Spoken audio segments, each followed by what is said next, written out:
O nosso bola de soja, ele tá lá, assim, desesperado. Aí ele, a prioridade, derrotar Lula. O caminho, costurar uma frente ampla de apoio ao Flávio Bolsonaro. Então, o jogo é muito duro, o jogo é muito, muito pesado. Tá? Mas, assim, não é pouco, é muito pesado. E eles não querem fazer esse jogo.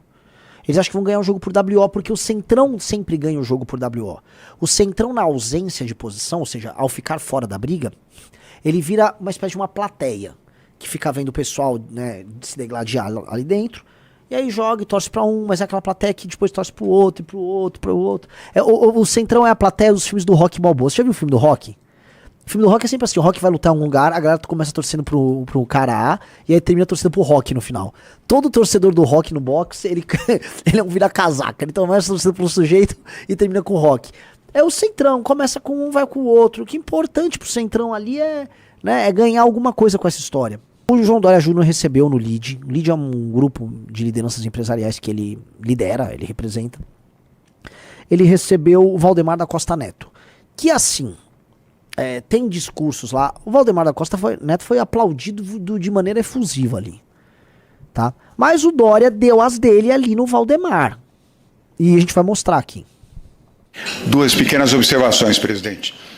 Os Correios deveriam ter sido privatizados no governo do presidente Bolsonaro. Foi um equívoco, um erro, ainda que com boa administração, ter mantido os Correios sob controle do Estado. Olha a situação dos Correios hoje, agravada 10 vezes ou mais pela péssima gestão que vem tendo. Quanto mais setores puderem estar em mãos do setor, do segmento privado, melhor será a eficiência do Estado em qualquer nível.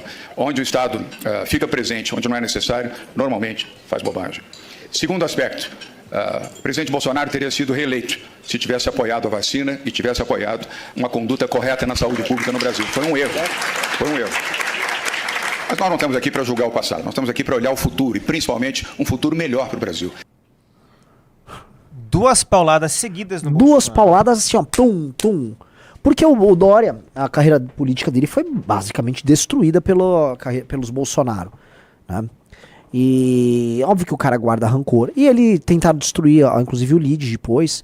Ele foi lá, se juntou um pouco ao Lula. E ele foi sobrevivendo. E agora, os Bolsonaro foram atrás do Dória. E eles querem apoio não só do Dória. Paralelamente, eles querem apoio do PSDB. Mas não eram os Bolsonaros que denunciavam o Dória e o PSDB? Eu acho isso cômico. É cômico. É engraçadíssimo. Que agora... Peraí, tá falhando aí, ó. Tá falhando, né? Oi. Foi. Tá? Voltou? Eu acho cômico, eu acho engraçadíssimo que eles que acusavam todo mundo de ser assim, do Centrão. A gente tinha coisa do Centrão. Os tucanos, o perigo tucano, cuidado com os tucanos. E o Dória, calcinha apertada. Agora, não, por favor, agora temos que nos juntar a eles. Agora o nosso pré-candidato a presidente, o Flávio, ele é um feminista. E vocês todos que se adaptem. Coitado do militante do Flávio. Ele tá tendo que se adaptar a coisas muito rápidas, Riso. Ele toma bronca agora sobre vacina do Dória e vai ter que endossar o Dória. Ele toma bronca sobre Correios do Dória e vai ter que, endossar o Dória. Ele vai ter que se sentar com a Aécio pra pedir apoio. Olha aí, Valdemar se reúne com a Aécio em busca do apoio do PSDB a Flávio. Reunião entre Valdemar Costa Internacionais e Constantino que tá falando lá. O cara falou, mas ele mandou um apesar do bom governo, achei isso bem pai e covarde. Não é. O que ele tá falando ali é que durante o governo do Bolsonaro, as estatais elas tiveram um desempenho melhor. Acho que ele tá falando da boa governança que houve nas estatais. Ele tá falando especificamente dos Correios.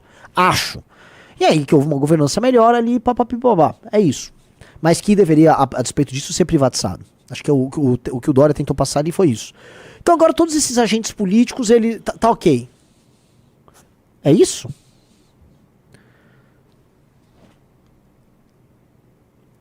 É isso? Entendi. Só pra saber. Porque eu acho que não tem problema conversar e negociar e ser conhecido por grupos e pessoas diversas. Eu já critiquei e critico muito os bancos brasileiros.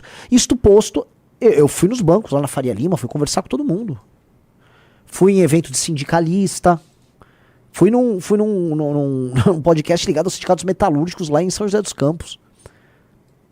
Mas, veja só, eu não fiquei apontando todo mundo falando, apareceu na foto com o cara, Qual é? Papinho. E é muito engraçado, a eles tudo é permitido, inclusive roubar. Aí vem, né, assim, tem um cara que foi escalado pra me atacar, o Rodrigo Cocô Instantâneo, como ele é tratado pelo Olavo de Carvalho. O nosso bola de soja, ele tá lá, assim, desesperado. Aí ele, a prioridade, derrotar Lula. O caminho, costurar uma frente ampla de apoio ao Flávio Bolsonaro. Mas disso inclui até o Dória, consta. Sim, até o oportunista do Dória. Qual o limite, então? O MBL. Essa turma não queremos por perto, mas os seus 150 eleitores são bem-vindos. Meu querido Rodrigo Cocô Instantâneo, o humilhado. O humilhado, tá? A bola de soja, a fêmea da Flórida. Cara, você vai se arrepender muito dessa frase. Já foi devidamente guardada a sua e a do Paulo Figueiredo. Elas serão muito usadas por mim no segundo turno, quando o Flávio vier pedir o meu apoio, tá? Pra colocar ele no meu governo. E eu não vou colocar ninguém do Flávio no meu governo. Eu repito o que você disse aí. Eu não quero ninguém dos Bolsonaro no governo Renan. Mas os eleitores que votaram no Flávio, e que votaram no Jair, e que foram enganados por essa família de corruptos, esses eu quero. Porque eles saíram às ruas comigo em 16 e em 15. Esses eleitores virão comigo. E quando o Flávio vier bater a porta, todo corrupto, todo encalacrado, pedindo pra eu fazer algum tipo de beneplácito pra ele, eu vou pegar o teu tweet, eu vou pegar o tweet lá do Paulo Figueiredo e vou botar na cara dele. Tá? Então esse tweet tá guardado, seu gordo patético. Guardado. A real é o seguinte, esses caras têm estômago pra sentar com o Xandão, pra se humilhar igual o pai se humilhou pro Xandão. Eles se humilham pra todo mundo, mas sabe por que com o MBL é diferente? Porque eles têm medo do MBL. Porque eles sabem que o MBL vai surpreender e ultrapassá-los. Nós vamos superá-los. Nós estamos num outro jogo, num outro nível. Nós vamos superar esses caras. E isso dá muito medo. Por isso que a única resposta que eles têm não é o diálogo. O diálogo eles têm com o tucano, com o petista, com todo mundo. Votam, o governo Lula manda um projeto feminista, eles votam. Eles têm diálogo até com a liderança do governo Lula, eles só não têm diálogo com o MBL. Por quê? Porque o MBL é uma ameaça existencial a eles. Existencial. Tá? E é isso. Entendeu? Lidem com essa ameaça existencial. E aí o que pode, né? Porque assim, falar com o MBL não pode. Não que a gente queira, a gente não quer não. Falar com o MBL não pode. Mas com quem pode? Pois bem, vamos ver o último vídeo e a última atuação de Flávio Bolsonaro. Vamos assistir. 37 anos, morta com 5 tiros na cabeça. Gisele Alves, 32 anos, morta com um tiro na cabeça. Luene Vitória, 24 anos, morta com um tiro no rosto. O que essas mulheres têm em comum? Elas foram vítimas da mesma violência, que continua tirando a vida de mulheres todos os dias no Brasil. E até quando a gente vai se deparar com notícias como essas? Dói abrir o noticiário todos os dias e encontrar mais um caso. Dói como marido, como pai de meninas, como parlamentar, dói como ser humano. A violência virou rotina. A gente não pode esperar a morte de mais mulheres. Mulheres sendo tratadas como estatística, como se fossem apenas números. Cada feminicídio revela uma falha grave que a gente insiste em ignorar. E é importante dizer... O vídeo dele fazendo o vídeo. Esses caras são muito fiéis. Isso aqui é muito brega, né, cara? Tem um problema aí, cara. Mas vamos lá. O feminicídio não começa no disparo. Ele é o ponto final de uma sequência de violências que vão se acumulando ao longo do tempo. Ameaças, controles, ciúmes, agressões, sinais que muitas vezes já estavam ali. Não são casos isolados, são histórias que... Pausa! Ele tá lendo GPT, gente. Isso é roteiro de GPT. Não são casos isolados, são histórias até o pior desfecho. Volta. Pô, mas assim, é tudo tão ruim assim? Ali. Não são casos isolados, são histórias que evoluem até o pior desfecho.